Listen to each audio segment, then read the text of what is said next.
from Stubblefield. I'm an artist. I work across a bunch of different mediums. One of those is occasionally music, and my studio seeks out some of the best people to work with on the music front, and all fronts we try to anyway, and we're pretty honored to be here with Joshua Roman today, and you'll hear why in a minute. But Joshua's worked for 3 years on what in the art world we call a body of works. That's kind of how I see it. And it's really all about being vulnerable. And to spend 3 years being vulnerable is like a terrible idea. But I'm glad you're showing us how to do that. And we're supposed to be here with Susan Magsamen, and Joshua was just messaging with her, and maybe you can share a little bit. Absolutely. So this is, I think, a good moment. Everything's well. But as I was texting with her, I was just reminded of her very generous spirit and the fact that, we're doing a lot of thinking and realizing. And so if you will, I would like for you to stand if you're able. And we're just going to shake out our shoulders. Find your feet on the ground. Get that breath in and out. Do you know where your diaphragm is? It's right here. So when you breathe in, you want to feel your hand be pushing out. And when you breathe out, you want your hand to come in. Let's just do that together a couple of times. In and out. Let those shoulders relax and the head just floats up. In and out. Okay, I want you to do that on your own once, and I'm just going to explain that what we're doing right now is we're going to take a collective breath to send energy to Susan's mother, to send the power for healing, to air in the lungs. You can put a hand on your lungs and think about what they give us and the people in your life, that we all have a little bit more room to breathe. So let's do that together right now. We're breathing in and out. Thank you. All right, I encourage you to keep breathing through your diaphragm as we go through this. It's just a good thing to do. And now I will hand it back to Sam. Yeah, well, we're gonna do a little experiment today, and we literally met this morning. That's actually true. So always fun to be on stage in this environment, of uncertainty, and. My studio for a long time has been working with electroencephalograms, and it's a fun story. How? Because Michael invited us to work wherever he is to do some work at the Smithsonian in New York a number of years ago now. And it really, speaking of bodies of work, it kicked off a crazy body of work that we really have loved jumping into, which we call Vitruvian Person. And I guess architects know the actual Vitruvian situation. A lot of people don't. He made the first book in architecture, I think. Is that right? Is it? Maybe? Okay, maybe not, but I think so. It's disputed. And, looks like it's disputed. Yeah. So we have this whole body of work called Vitruvian Person. A lot of it has to do with using technology to see ourselves and each other differently. And I'm just going to we'll talk more about that. But right now I'm going to kind of do the kind of what are we doing? Lead with a why is not what we're doing today. So we're going to put this on Joshua's head. We're going to capture some real-time brainwave data that Ethan Rainbolt is going to capture on his computer and back. And it's going to go through an algorithm that Ethan made. And Ethan and I work together. He's an artist out of New York, and we work together all the time for about 6 years. I'm going to take just a second and kind of put this on you. It's always awkward. We've done this to 1 million people, and I never get it quite right. Because it turns out humans are all a little different. I don't know if you know that. Well, so. I'm just happy that today was a bad hair day and I didn't have to worry about it. So. Yes. And I guarantee he looks better in it than I do, so this is very fortuitous for me. Hi, Mom. And these should stay on if they don't.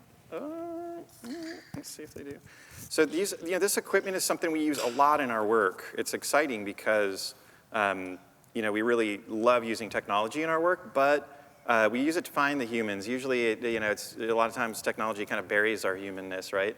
And we're very, very interested in finding and seeing and hearing what's inside humans. And we'll talk more later. So, no pressure. All right. Let's see. Let's give this a shot. You ready, Ethan? As I play, When I'm very focused and concentrated, you will hear nothing but my cello. And then we have 4 different effects. You could think of them as guitar pedal effects. And the farther I get from pure focus, the more of those effects will be engaged. It should be obvious when they're on and when they're off. Hopefully, you get to hear some pure cello, but we'll see.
Pretty good. Thanks. I Yeah. had a little loss of concentration there, but not bad. It's always interesting to me, the places where I think I'm focused, but they're not always necessarily where my brain is the most calm. There may be just places where I'm doing a familiar kind of disfocus. Yeah. So. And I'm sure Susan would give you a crazy breakdown on what's going on there. Yeah, but for another day. Yeah. Google it. Yeah, Google. Yeah. Well, thank you for that, and excellent work concentrating. Pretty good. Thank you. Yeah, definitely. We're gonna kind of moderate for ourselves and kind of make this up, so you forgive us. But kind of one of the. Did you feel yourself losing concentration? Did you have a feedback loop happening there? Yeah, I'll tell you, one of the things that's very interesting about this in terms of our collaboration is coming from the performer's point of view, where so much of what I do is not necessarily about creativity. It's about reproduction, excellence, security. And when we're talking about vulnerability on stage and spending the last few years focused on the ways that when we embrace vulnerability, we can build deeper connections with other people. I think this is true across our lives. On stage, that can be hard. First of all, you don't get to stage without being some kind of a perfectionist. I can tell you that right now. And then stage is not the place where you want to make mistakes. So opening yourself up in any way that you're not practiced at and trained at is extremely challenging.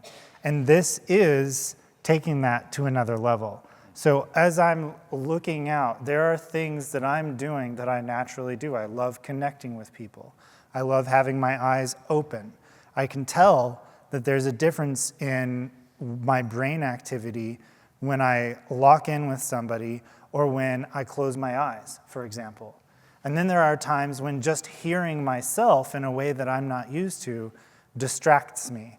And a couple of times I really heard when we got to level 5 and the distortion kicked in, those were times where I was like definitely noticing the sound out there rather than just focused on what I was doing here.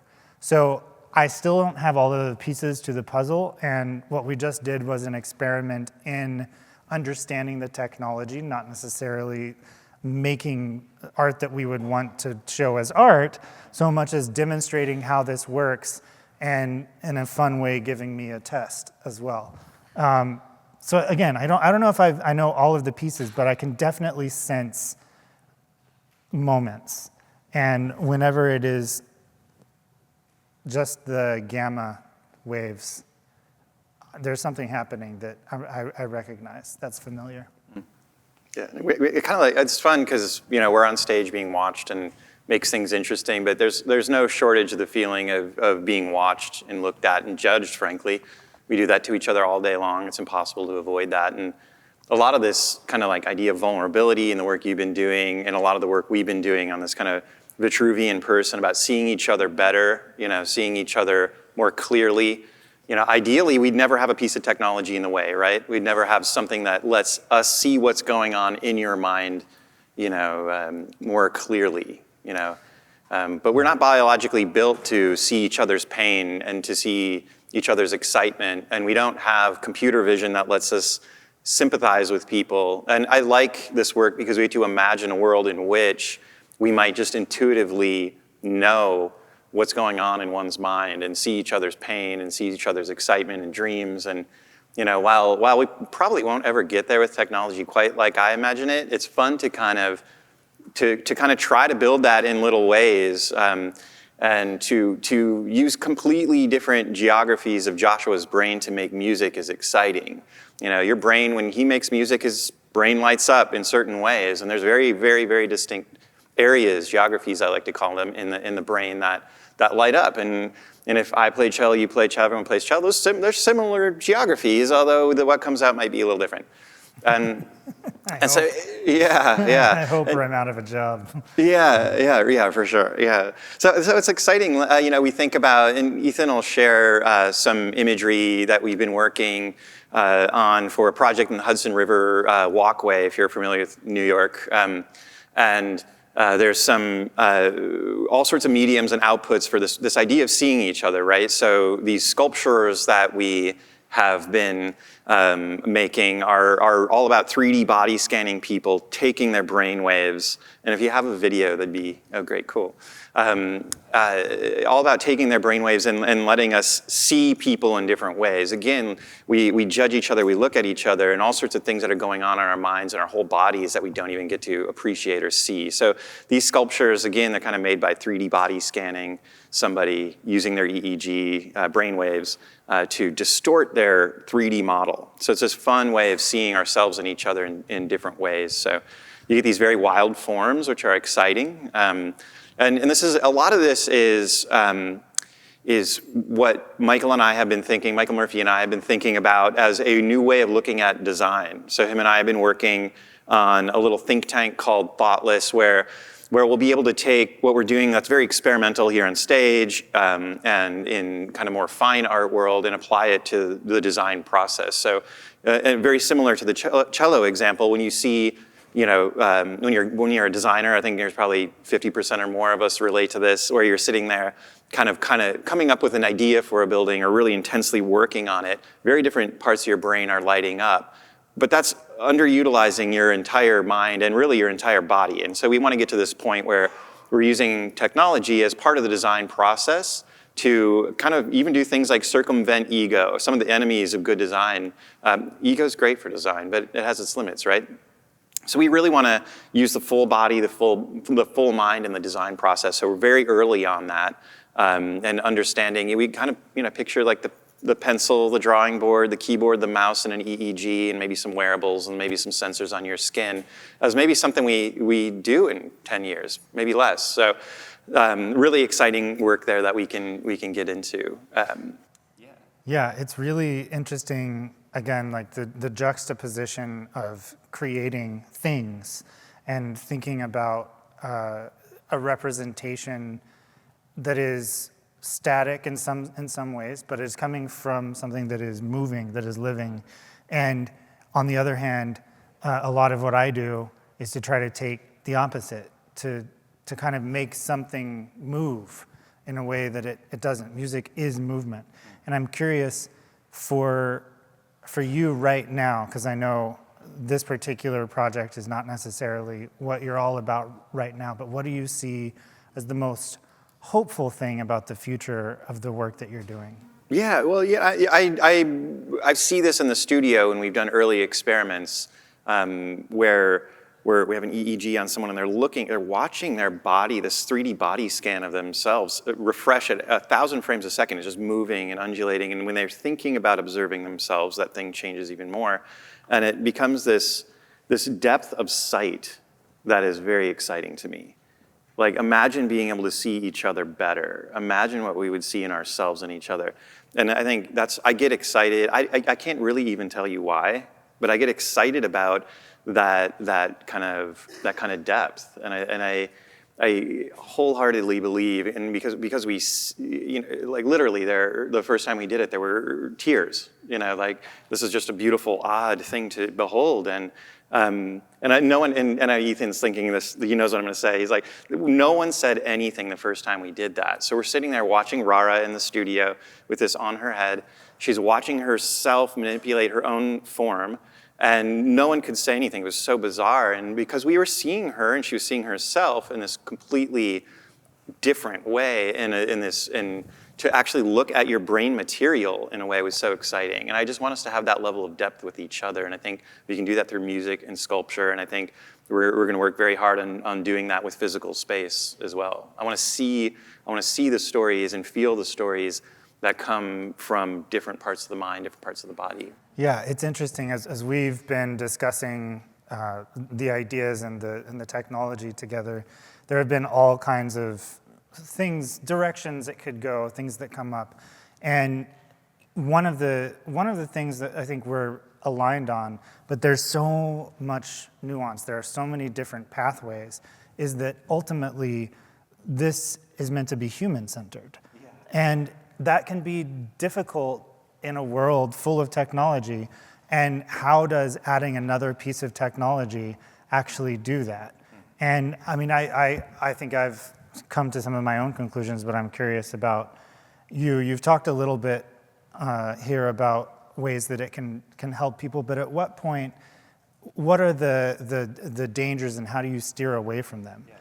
Yeah, I love that question. I imagine a world, I hinted to it earlier, but I imagine a world in which we kind of like see these things, and we go, all the sculpture and hearing the music, all it does is, it's nothing to do with the technology, everything to do with the illustration that we're just not seeing each other well enough. And we don't need any technology to do that, we just need to know that. So a sculpture can show you that. You hear the story behind the sculpture, and all it does is remind. It doesn't go. You don't run out and get an EEG so you can like wear it around and show yourself more proud. Clearly, I don't think that's what we want. Social points. Yeah, right. Yeah, this is a nightmare. But what we want is for people to just be reminded that we are not seeing each other clearly, and in fact we can't even see ourselves that clearly. We just need to be okay with that. And that becomes that vulnerability that you've immersed yourself in. And I think, a world in which you're just more vulnerable is just sensitive and beautiful. And that's why I actually appreciate Susan sharing that she can't be here for very real reasons, She might have just kept it together and sat up here and we would never know. But because she was willing to be vulnerable and you're so gracious to ask her if it's okay I think that's just a really cool future to live in. I can't agree more. I think it is, as someone who, again, I've been sitting on stage, my immunity project was born out of the condition that I have, long COVID. And at first, I wasn't sure whether I would be able to continue performing, and I had a moment where I reconnected with my cello after setting it aside for almost 3 months, which is, I used to practice, between 6 and 10 hours a day. The idea of not touching my cello and not knowing when I would pick it up again was unfathomable. But when I picked it up again, I was crying as I was playing, and there were a couple of things going on. One, and this is where that project came from, one, I realized I was open to the power of music in a way that I had not been when I was so certain what I was supposed to be doing. That it had become such a tool for aims of reaching people, and I'd been so stressed about the career pieces of it that my ability to actually be in relationship with that was kind of difficult. It was taken away. But because I was in a place of need, at that point I wasn't even able to wash the dishes and walk around the block in the same day. It was a choice between the two. I couldn't read, couldn't even hold a sentence together, let alone a chapter of a book. It's still there. But that moment gave me something, and it was the same thing that I'd done. I'd played the Bach I just played for you. I'd played that thousands of times. Why was this time different? It was because I was open. And so it showed me something about expertise and the pitfalls of knowing what you're doing and not staying curious and open that I wasn't going to get in an intellectual way, no matter how hard I tried. That became the Immunity Project. Going on stage, finding that vulnerability, encouraging others to do the same, and learning about those connections. The other thing that happened in that moment, though, and I'm looking back on this now as I move to the next project, was that I was open, and then I felt what was moving through me, the resonance of the cello, the fact that it's leaning against my chest, it's against my knees, it's vibrating, and resonance is simply the idea that something causes you to vibrate with it, and then that goes further, that it doesn't stop with you, that it keeps going. It's actually true both of consonance and dissonance. Both of those can be resonant. Consonance and dissonance are kind of like pleasing and not pleasing. But how many times have we felt angry about something and taken it forward, and that's resonated? So now I'm obsessed with this idea of, okay, we're connected now. How do we build together? How do we build spaces where we can focus on resonance and include both consonance and dissonance, where we can agree, we can disagree, where we understand the parameters, we know that's what we're about. And something like this is very intimidating because it exposes all of the things that I'm used to hiding as a performer and moving through life. I think that's so true. When you're talking about the power of Susan's vulnerability and what that can mean for us, it's a choice. What are we going to let move through us? And I feel like this is another challenge in a way that has more potential than a lot of other technology to put the onus on us. Yeah. It's not doing the work for you. It's putting it out there for you to do the work. Yeah. And to me, that's one of the most important ways of engaging with technology, especially as it becomes more and more capable. I get kind of excited about, especially following Michael and BJ's last talk, I get really excited. This is a weird way to say it. I get really excited about you getting really old and not being able to play cello, because perhaps your hands won't work like they do now. And that will flavor the music, and I'm going to guess you're going to make it work. I have a feeling you have that attitude. You got a little lessons early on. So, but what I do get excited about, my wife's a hospice nurse, and she works with Huntington's and ALS patients, if you're familiar with those diseases. And I love the world in which we can put an EEG on a patient's head. Perhaps they played guitar. We have recordings of guitar that they love. We break those into pieces and let their mind kind of compose music in not only new ways, but in ways that feels resonant to them, that feels expressive for them. And so that's just a really, I'm excited for us to hang out when we're like really super old and we can do yeah. weird stuff together. Mind melding. Yeah, it'll be great. Maybe now's a good time to maybe Yeah. actually show you what we're up to.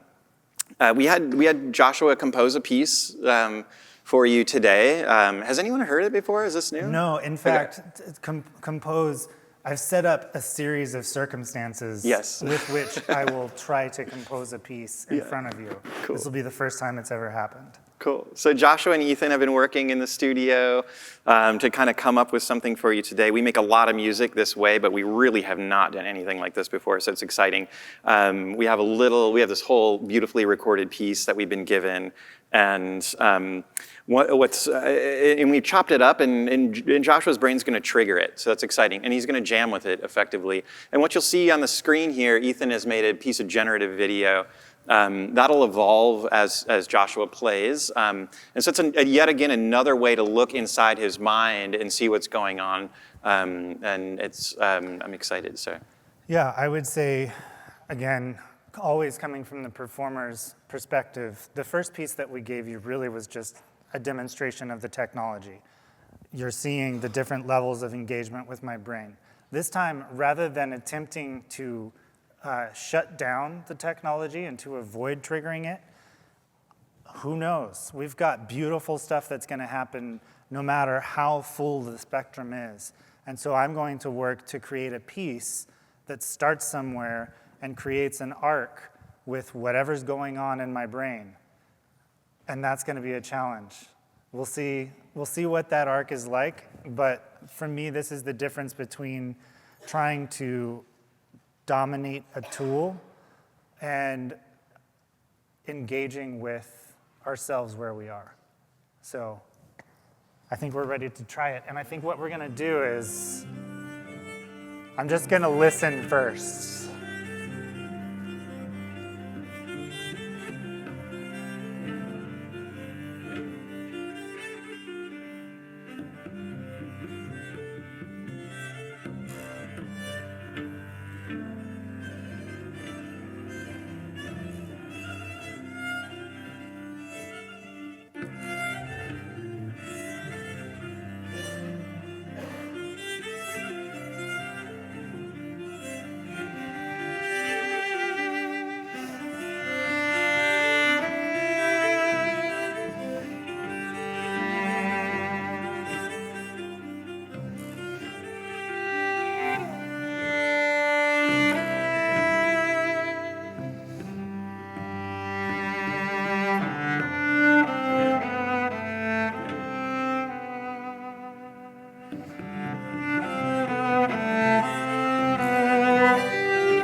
Nice. Nice. Nice. Yeah. Fun? Yeah, Okay, cool. that was wild. Good. Learn a cello? Try this. Nice. Cool. Cool. Well, I don't know. We have no formal way to wrap up, which is so fun in a way, because Yeah. Susan was supposed to do that for us, and we were supposed to have the luxury of just being, stage clowns. But Thank you for letting us try something. Yeah. It was fascinating. Would love to hear your ideas about how we could use this, what you see as its potential, and what we can learn from going inside of our minds with the help of artists and technology. So thank you so much.